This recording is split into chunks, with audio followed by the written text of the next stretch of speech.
And over at the State House, a bill to overhaul South Carolina's income tax system is now headed to the House floor. It cleared the Ways and Means Committee in a 17-6 vote, but not without pushback from lawmakers concerned about the long-term impacts. Josie Frost joining us at the State House with tonight's update. After pushback on their initial flat tax plan, House budget writers have come up with a new plan that they say would change how South Carolinians pay for their income taxes. Under this new plan, the state would still have a tiered tax system, but with the goal of eventually eliminating the state income tax altogether. Under the bill, most taxpayers would fall into one of two brackets. The first $30,000 of taxable income would be taxed at 1.99%. Anything above that would be taxed at 5.39%. Representative Brandon Newton says it's part of a plan to eliminate the state income tax. This amendment will put us on a path to getting rid of the state income tax.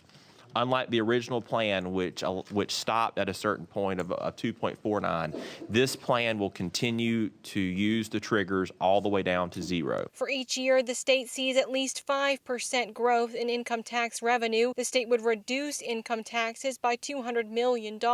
Those cuts would continue until the rate hits zero. And it will lower all the way down to 1.99, which will effectively create a flat tax once you get to that point, and then we will continue the same exact steps all the way down to getting to zero. For the first year, around 75% of all earners will see a decrease in their taxes or no change at all in the first year. 24% of tax filers will see an increase, but critics say it's unclear right now who that will affect. Representative Todd Rutherford voted against the bill in committee. I do know that across every taxpayer strata, across every taxpayer band, somebody's going to get a tax increase, and until I am comfortable with who those people are and why they're getting it, I can't support this bill. Income taxes make up around half of the state budget, and Rutherford says the state needs another source of revenue to offset the cost. And if we're not going to supplant that income using money from, say, medical marijuana, using money from casinos or sports betting, then we shouldn't be doing it.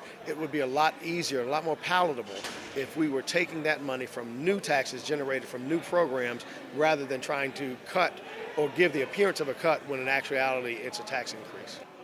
The bill right now is headed to the House floor, but if it does pass, it wouldn't go into effect this year. Lawmakers did pass a separate tax cut in this year's state budget, taking the top rate to 6%. If that passes, it'll go into effect in July. Reporting at the State House, Josie Frost, News 19, WLTX.